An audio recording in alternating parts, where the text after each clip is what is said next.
मित्रों नमस्कार। Kota online classes में आप सभी का स्वागत है। मैं मुकेश नागर। साथियों, कुछ बातें जो है मैं नागार्जुन को शुरू करने के पहले आपको बता देता हूँ। कुछ चीजें मैं आपको यहाँ पर एक दो एक्स्ट्रा चीजें हैं जो बताना वाला हूँ, क्योंकि उनको बताना बहुत जरूरी है। ठीक है, तो आप उनको भी नोट डाउन कर लीजिए अपने इसमें, जो भी आप नोट्स वगैरह लिख रहे होंगे वहां पर आप उनको भी लिख लीजिएगा। ठीक है।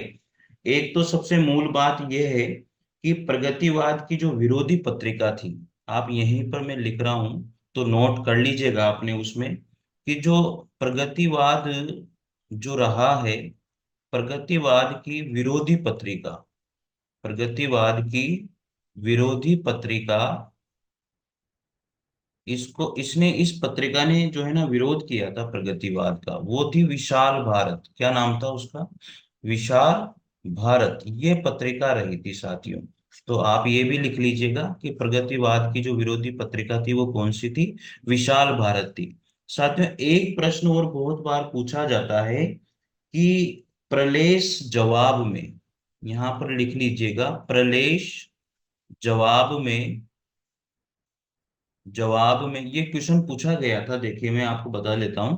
प्रलेश जवाब में इलाहाबाद से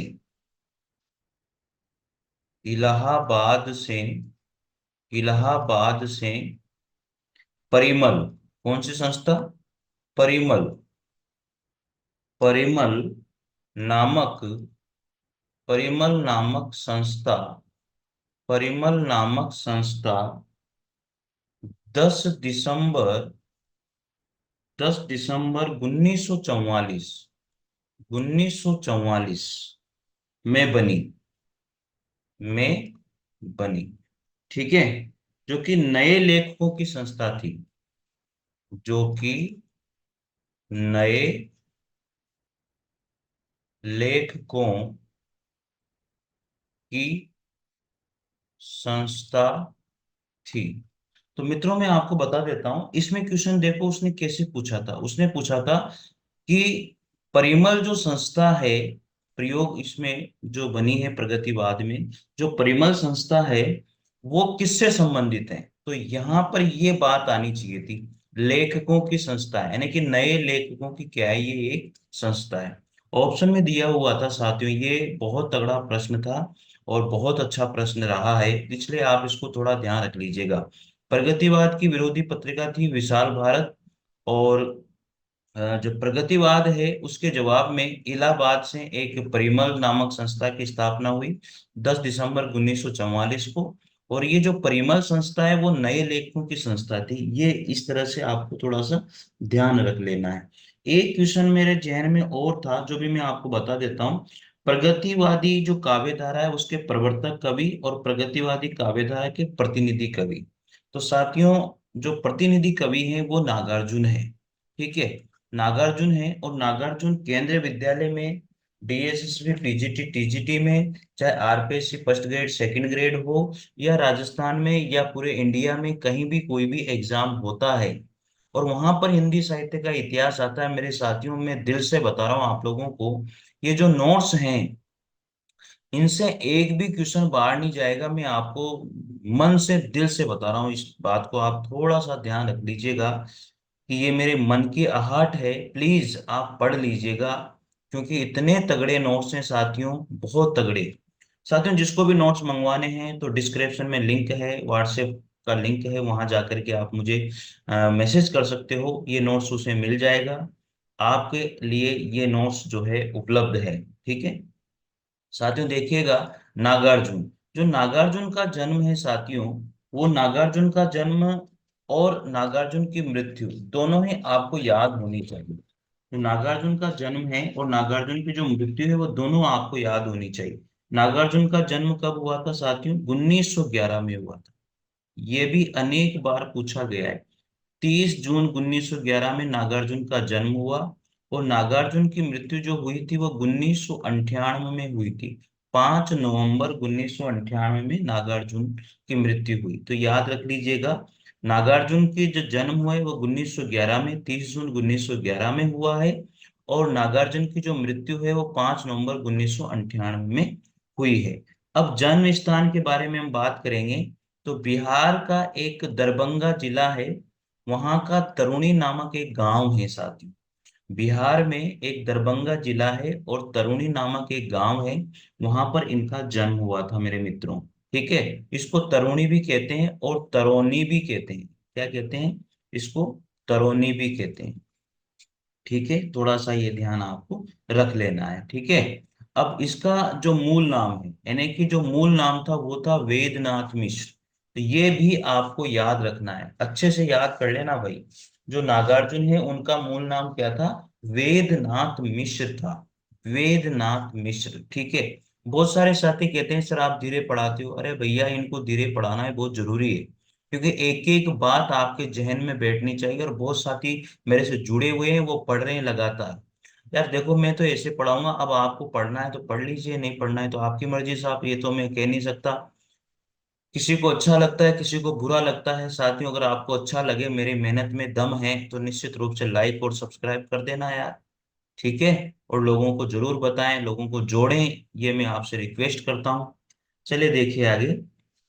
इनके इनकी माता का नाम क्या था, यही बता देता हूँ। वैसे आते नहीं है ये प्रश्न। इनकी माता का नाम था उमा देवी। क्या नाम था? उमा देवी इनकी माता का नाम था। इनके जो पिता थे, इनका नाम था गोकुल, गोकुल मिश्र। इनके पिता थे गोकुल मिश्र। वैसे ये क्वेश्चन नहीं पूछे जाते। इनकी पत्नी का नाम जो है, पत्नी को कैसे सोच सकते हैं? अपराजिता। क्या नाम था? अपराजिता देवी। ठीक है, अपराजिता देवी इनकी पत्नी का नाम था। ठीक है, इनका वास्तविक नाम हो गया, इनका मूल नाम वेदनाथ मिश्र हो गया, ये अच्छे से आपको ध्यान रखना है। ठीक है, आगे बढ़ते हैं अब। 1936 ईस्वी में श्रीलंका में, ये क्वेश्चन भी पूछा गया था, देखो मैं आपको बता देता हूँ।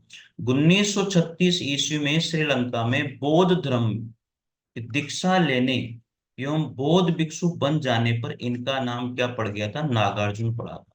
ये बात आपको अपने जहन में उतार लेनी, वीआईपी बात है भैया। ठीक है। तो 1936 में, एक बार फिर रिपीट कर रहा हूं, 1936 में श्रीलंका में इन्होंने बौद्ध धर्म की दीक्षा ली थी। ठीक है। और ये बौद्ध भिक्षु बने, तब इनका नाम क्या पड़ा? नागार्जुन पड़ा था। ध्यान रख लेना, कहाँ बौद्ध धर्म की दीक्षा ली? श्रीलंका में 1936 में ली थी। और तब इनका नाम नागार्जुन पड़ा था। वैसे तो इनका नाम क्या था? वेदनाथ मिश्र था इनका मूल नाम। ठीक है, नागार्जुन का प्रगतिवाद के प्रतिनिधि कवि माने जाते हैं भैया। आगे, ये श्रीलंका में बौद्ध धर्म के विद्या अलंकार त्रिवेण में 3 वर्ष तक रुके। वहां एक जगह है। ठीक है। बौद्ध धर्म के विद्या अलंकार त्रिवेण में ये 3 वर्ष तक वहां पर रुके थे साथियों। आगे है, नागार्जुन मैथिली भाषा में यात्री उपनाम से तथा हिंदी में नागार्जुन नाम से कविताएं लिखे थे। देखिए साथियों, मैं आपको क्लियर कर देता हूँ, ये वीआईपी बात है भाई, इसको वीआईपी लगा लेना। नागार्जुन जो है, नागार्जुन एक इनका मूल नाम नहीं, वेदनाथ मिश्र इनका मूल नाम था। नागार्जुन का नाम कब पड़ा, मैंने आपको बता दिया है। नागार्जुन जो थे वो मैथिली भाषा में, नागार्जुन मैथिली भाषा में यात्री उपनाम से लिखते थे, और हिंदी में नागार्जुन नाम से कविताएं लिखा करते थे। ठीक है, ये बात आपको समझ में आ रही है? आगे देखिएगा आप। किसी अंधविश्वास के कारण बचपन में इनका नाम क्या पड़ गया था? ढक्कन। किसी अंधविश्वास के कारण इनका बचपन का जो नाम है वो ढक्कन पड़ गया था। ठीक है। ये तो कभी कभी रख देते ना, यार तू ढक्कन ही है क्या, इस तरह से बोल देते हैं ना, वो वाली बात है। इन्हें लोग प्यार से बाबा भी कहते हैं, इन्हें लोग प्यार से बाबा भी कहते थे। नागार्जुन पढ़ रहे हैं साहब हम। ठीक है, आगे बात करेंगे। इन्होंने इंदिरा गांधी की राजनीति को केंद्र बनाकर उन पर अनेक आरोप लगाकर कविताएं लिखी है। तो इंदिरा गांधी की राजनीति पर इन्होंने आरोप लगाए और उसके ऊपर बहुत सारी कविताएं इन्होंने लिखी है। ठीक है, आगे है। ये व्यंग्य में माहिर हैं, व्यंग्य में तो बहुत माहिर है नागार्जुन, इसलिए इन्हें आधुनिक कबीर भी कहा जाता है। देखिए, नागार्जुन को आधुनिक कबीर तो कहा जाता है, लेकिन क्यों कहा जाता था? क्योंकि ये व्यंग्य करने में, वो ताने कसने में बहुत माहिर थे, इसलिए इनको आधुनिक कबीर के नाम से भी जाना गया है। ठीक है, आगे देखिए। ये कबीर के बाद हर विध्वंसकारी और जन विरोधी शक्ति को सर्वाधिक खुली चुनौती देने वाले साहित्यकार माने जाते हैं। कबीर के बाद यही दूसरे कबीर हुए नागार्जुन। ठीक है। ये के बाद हर विध्वंसकारी और जन विरोधी शक्ति को सर्वाधिक खुली चुनौती देने वाले साहित्यकार माने गए थे। इनके द्वारा दीपक नामक पत्रिका का संपादन किया गया। कौन सी पत्रिका का संपादन किया गया था नागार्जुन के द्वारा? दीपक नामक पत्रिका का संपादन किया गया था। आगे है, मैथिली भाषा में कविता के लिए इन्हें साहित्य अकादमी पुरस्कार प्राप्त हुआ। पत्रहीन नग्न गाछ, कौन सी कविता थी? पत्रहीन नग्न गाछ। इसके लिए इनको जो है ये मैथिली भाषा में लिखा था इन्होंने और मैथिली भाषा पर ही मिला था। साहित्य अकादमी पुरस्कार इनको प्राप्त हुआ था साथियों। ठीक है। आगे बात करते हैं, ये जन्म से कवि और प्रकृति से घुमक्कड़ और विचारों से मूलतः मार्क्सवादी माने जाते हैं। साथियों जन्म से तो ये क्या थे? कवि थे। ठीक है। और अगर प्रकृति की बात करते हैं तो प्रकृति से ये क्या थे? घुमक्कड़ थे, घूमते फिरते थे। और विचारों से अगर बात करें तो ये विचारों से साथियों मार्क्सवादी कहलाते थे। क्या कहलाए? मार्क्सवादी। तो ये क्वेश्चन भी पूछा जा सकता है।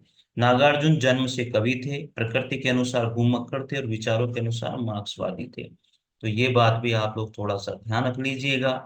बहुत तगड़े नोट्स में मेरे साथियों, कहीं भी किसी भी एग्जाम में बैठ जाना, चाहे यूजीसी नेट का एग्जाम हो, चाहे पीजीटी हो, चाहे टीजीटी हो, डीएसएसबी पीजीटी टीजीटी हो, चाहे आरपीएससी का फर्स्ट ग्रेड हो, आरपीएससी का सेकंड ग्रेड हो, हिंदी साहित्य जहां पर भी आता है, हिंदी साहित्य में प्रगतिवाद जहां पर भी आएगा, कहीं भी इनसे कोई भी बाहर नहीं जाएगा। मित्रों मेरा विश्वास कीजिए, मैं बार बार आपसे बोलता हूं। साथियों अगर ये नोट्स आपको चाहिए तो व्हाट्सएप मेरा लिंक दिया हुआ है, डिस्क्रिप्शन में लिंक है नोट्स मंगवाने के लिए, वहां पर आप मेरे को व्हाट्सएप कर सकते हो। मैं आपको आपके नोट्स भेज दूंगा 100%। यही नोट्स आपको मिलेंगे और आपको घबराने की बिल्कुल भी जरूरत नहीं है। साइकोलॉजी के नोट्स भी मेरे पास हैं, अगर वो साइकोलॉजी के नोट्स मंगवाना चाहते हो तो वो भी आप मंगवा सकते हो। ठीक है साथियों। तो साइकोलॉजी के नोट्स, काव्य शास्त्र के नोट्स, हिंदी साहित्य के इतिहास के नोट्स, जो भी आपको मंगवाना चाहते हो वो मंगवा सकते हो। आप मुझे कॉल कर सकते हो, मुझे व्हाट्सएप कर सकते हो। ये जरूरी है साथियों, बहुत सारे स्टूडेंट को मैंने भेजे हैं ये नोट्स और वो सक्सेस हुए। ठीक है साथियों, अगली बात करते हैं। नागार्जुन ने अपनी भाषा में ठेठ ग्रामीण शैली के मुहावरों का प्रयोग किया। नागार्जुन ने अपनी भाषा में ठेठ ग्रामीण शैली के मुहावरों का प्रयोग किया है। आगे है अकाल और उसके बाद। अकाल और उसके बाद इनकी एक लंबी कविताएं रही थी। तो नागार्जुन की लंबी कविताएं कौन सी थी? अकाल और उसके बाद। अकाल और उसके बाद नागार्जुन की कौन सी कविता थी? एक लंबी कविता थी। ठीक है। और ठेठ ग्रामीण शैली मुहावरों का प्रयोग इन्होंने अपनी भाषा में बहुत किया था। ये क्वेश्चन भी पूछा जाता है, भाई ठेठ ग्रामीण शैली की बात कौन करता है? अकाल और उसके बाद लंबी कविता किसकी है? नागार्जुन की है। आगे, इनके दिवंगत होने के बाद सोमदेव तथा शोभाकांत के संपादन में इनकी एक लंबी कविता भूमिजा प्रकाशित हुई थी। ठीक है। जब ये मर गए, जब इनकी मृत्यु हो गई थी, तब सोमदेव तथा शोभाकांत के संपादन में इनकी एक लंबी कविता थी भूमिजा, ये प्रकाशित हुई। इनका संपूर्ण जो कृतित्व है नागार्जुन रचनावली के 7 खंडों में प्रकाशित है। इन्होंने जितना भी लिखा, जिनका कृतित्व जो भी रहा है, वो नागार्जुन रचनावली के 7 खंडों में प्रकाशित हुआ है साथियों। आगे बात करेंगे, अपनी यायावर प्रवृत्ति के कारण इन्हें राहुल सांकृत्यान के लघु संस्करण में भी माना जाता है। राहुल सांकृत्यान का लघु संस्करण था। इनकी यायावर प्रवृत्ति इनकी रही है, तो ये ध्यान रखना, यायावर प्रवृत्ति किसकी मानी जाती है? नागार्जुन की मानी जाती है। अब नागार्जुन की प्रमुख रचनाएं देखिएगा, बहुत इंपॉर्टेंट क्वेश्चन बनता है यहाँ से। तो ये नागार्जुन की प्रमुख रचनाएं जो है, देखो नागार्जुन की जो पहली कविता थी वो तो कौन थी? जो नागार्जुन थे, जो नागार्जुन थे उनकी पहली कविता है, नागार्जुन की पहली कविता, नागार्जुन की पहली कविता कौन सी रही थी? राम के प्रति। राम के प्रति, और ये थी 1933 ईस्वी में। राम के प्रति 1933 ईस्वी में ये इनकी पहली कविता रही है मित्रों। ठीक है। चलिए अब इनकी प्रमुख रचनाओं के बारे में बात करेंगे। तो सबसे पहले है युग धारा, 1953 ईस्वी में प्रकाशित हुई। सतरंगे पंखों वाली 1959 में। प्यासी पथराई आंखें 1962 में। युग धारा बहुत पूछी जाती है। ठीक है, ये ध्यान रखना, युगधारा किसकी रचना है? नागार्जुन की है। ठीक है, प्रमुख रचनाएं हैं जिनको आपको ध्यान रखना ही है मेरे मित्रों। ठीक है, युगधारा 1953 में, सतरंगे पंखों वाली 1959 में, प्यासी पथराई आंखें 1962 में, तालाब की मछलियां, तुमने कहा था 1980 में, खींचड़ी विप्लव देखा हमने 1980 में, हजार हजार बाहों वाली 1981 में, भस्मांकुर खंड काव्य है इनका। ठीक है, चलिए आगे देखते हैं। ऐसे भी हम क्या, ऐसे भी तुम क्या, पुरानी जूतियों का कोरस 1983 में, रत्न गर्भ, काली माई, ये सारी के सारी इनकी इंपोर्टेंट रचनाएं रही है। आगे देखिए, रविंद्र के प्रति बादल को गिरते देखा है, ये कविता है। प्रेत का बयान, आओ रानी हम ढोए पालकी, वे और तुम, अकाल और उसके बाद, आखिर ऐसा क्या कह दिया मैंने, मैं मिलिट्री का बूढ़ा घोड़ा, तुम्हारी दंतुरित मुस्कान, कविता थी इनकी। इस गुब्बारे की छाया में 1989 में ये लिखी है साथियों। तो इतनी सारी कविताएं, इतनी सारी रचनाएं इनकी रही हैं जो इम्पोर्टेंट हैं। मैं एक बार फिर रिपीट कर देता हूं ताकि आपको सुनने से ज्यादा याद हो जाएगा जब आप सुनोगे तो। युगधारा, सतरंगे पंखों वाली, प्यासी पथराई आंखें, तालाब की मछलियां, तुमने कहा था, खींचड़ी विपल देखा हमने, हजार हजार बाहों वाली, भस्मांकुर, ऐसे भी हम क्या, ऐसे भी तुम क्या, पुरानी जूतियों का कोरस। आगे फिर देखे, रत्न गर्भ, काली माई। ठीक है, बहुत तगड़ी तगड़ी इनकी रचनाएं हैं भैया। फिर रविंद्र के प्रति बादल को गिरते देखा है, कविता है। प्रेत का बयान, आओ रानी हम दोए पालकी, वे और तुम, अकाल और उसके बाद, आखिर ऐसा क्या कह दिया मैंने, मैं मिलिट्री का बूढ़ा घोड़ा, तुम्हारी दंतुरित मुस्कान, इस गुब्बारे की छाया में। तो ये इनकी प्रमुख रचनाएं रही हैं। इसके बारे में मैंने आपको बहुत कुछ पहले पढ़ा दिया है। उपन्यास कौन कौन से रहे हैं? रतिनाथ की चाची, बलचनामा, वरुण के बेटे, दुख मोचन, कुंभीपाक, बाबा बटेश्वर नाथ और उग्र तारा, ये इनके उपन्यास रहे हैं साथियों। ठीक है, तो ये इनके उपन्यास थे। आगे देखिए, अब इनकी जो प्रमुख पंक्तियां हैं वो कौन कौन सी हैं। इन पंक्तियों को भी पूछ लिया जाता है। बदला, बदला सत्य अहिंसा बदले लाठी गोली डंडे है, बदला सत्य अहिंसा बदले लाठी गोली डंडे हैं, तो किसकी पंक्ति है? नागार्जुन की। कई दिनों तक चूल्हा रोया चक्की रही उदास, किसकी पंक्ति है? नागार्जुन की। कई दिनों तक चूल्हा रोया चक्की रही उदास, ये पंक्ति है नागार्जुन की। आगे है, धुन खाए सह तीरों पर कि बाहर खड़ी विधाता बाँचे, धुन खाए सह तीरों पर कि बाहर खड़ी विधाता बाँचे, तो ये पंक्तियां इंपोर्टेंट थी जो मैंने आपको बता दी। ये नागार्जुन की पंक्तियां रही है मित्रों। ठीक है, मैंने आपको ये बता दिया। इन्होंने पहली कविता मिथिला में लिखी थी 1929 में, और इनकी जो भाषा थी वो मैथिली थी।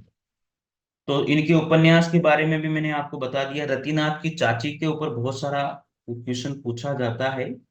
और तो मेरे को इनके बारे में और तो मैं क्या बताऊं अब आपको, चलिए थोड़ा बहुत और भी बता देता हूँ जो मुझे लगता है शायद आप भी सोच रहे होंगे। साथियों देखो, अब इनके पुरस्कार बता देता हूं मैं आप, पुरस्कार जो इनको मिले हैं ना वो बता देता हूँ। चलिए देखो, पत्रहीन नग्न गाछ, जो पहली बात करते हैं पुरस्कार में, पत्रहीन नग्न गाछ। ये पत्रहीन नग्न गाछ इनका जो है काव्य संग्रह था, और ये मैथिली में लिखा गया था 1969 में। इस पर इनको साहित्य पुरस्कार मिला था साहित्य अकादमी पुरस्कार मिला था इनको। ठीक है, इस तरह से तो पत्रहीन नग्न गाछ जो है वो एक मैथिली काव्य संग्रह है। 1969 में इनको इस पर साहित्य अकादमी पुरस्कार मिला। दूसरी बात करते हैं साथियों, भारत भारती पुरस्कार। इनको जो है भारत भारती पुरस्कार, इनको भारत भारती पुरस्कार मिला, जो उत्तर प्रदेश सरकार के द्वारा दिया गया था। यूपी यूपी गवर्नमेंट के द्वारा इसको दिया गया था, और ये दिया गया था इनको 1988 में। ठीक है, फिर तीसरी बात करते हैं, इनको जो है मैथिली शरण गुप्त सम्मान भी मिला था। इनको मैथिली शरण मैथिली शरण गुप्त सम्मान भी प्राप्त हुआ। मैथिली शरण गुप्त सम्मान प्राप्त हुआ, ये इनको एमपी सरकार के द्वारा दिया गया था, 1993 में दिया गया था साथ। ठीक है, फोर्थ नंबर पर बात करते हैं इनको राजेंद्र राजेंद्र शिखर सम्मान। राजेंद्र शिखर सम्मान भी इनको मिला था। ये इनको बिहार सरकार के द्वारा दिया गया था। ये किसने दिया था? बिहार सरकार ने इनको दिया था। 1994 ईस्वी में इनको ये दिया गया था साथियों। इन इसके बाद में इनको सम्मान मिला था राहुल सम्मान। क्या था? राहुल सम्मान भी इनको मिला। और ये हिंदी हिंदी अकादमी हिंदी अकादमी पश्चिम बंगाल के द्वारा दिया गया था। 1995 में इनको ये मिला था साथियों। ठीक है। तो ये इनकी बहुत सारी बातें जो मैंने आपको बताई है, शायद मैंने एक भी बात इनकी नहीं छोड़ी है, मैं फिर भी आपको बता देता हूँ। एक चीज मैं आपको और बता देता हूँ, ये मैं यहीं लिख देता हूँ यहाँ पर। चलिए देखिए, यहीं पर लिख रहा हूँ भाई, ठीक है। इनका एक अनुदित रचना भी थी। कौन सी रचना? अनुदित अनुदित रचना रही है। अनुदित रचना इनकी रही है, एक ही थी। वो भी आपको बता देता हूँ। मेघदूत मेघदूत का हिंदी रूपांतरण। मेघदूत का हिंदी रूपांतरण। ठीक है, मेघदूत का हिंदी रूपांतरण इन्होंने किया था 1955 में। कर लोगे? आलोचना भी रही इनकी। आलोचना इन्होंने करी है, बता देता हूं। एक व्यक्ति एक व्यक्ति का युग। ठीक है, कुछ भी नहीं छोड़ूंगा। पत्रिका जो रही है वो मैंने आपको पहले ही बता दिया था। इनकी जो पत्रिका थी, पत्रिका कौन सी थी? दीपक। मैंने पहले बता दिया था आपको, इनकी पत्रिका दीपक। पुरस्कार हो गए, सारी चीजें मैंने आपको बता दी है भाई। एक भी बात मैंने आपको यहाँ नहीं छोड़ी है। और इनसे बाहर कुछ पूछता भी नहीं है। ठीक है साथियों। तो साथियों, ये आज की क्लास आपको कैसी लगी जरूर कमेंट करके बताइएगा।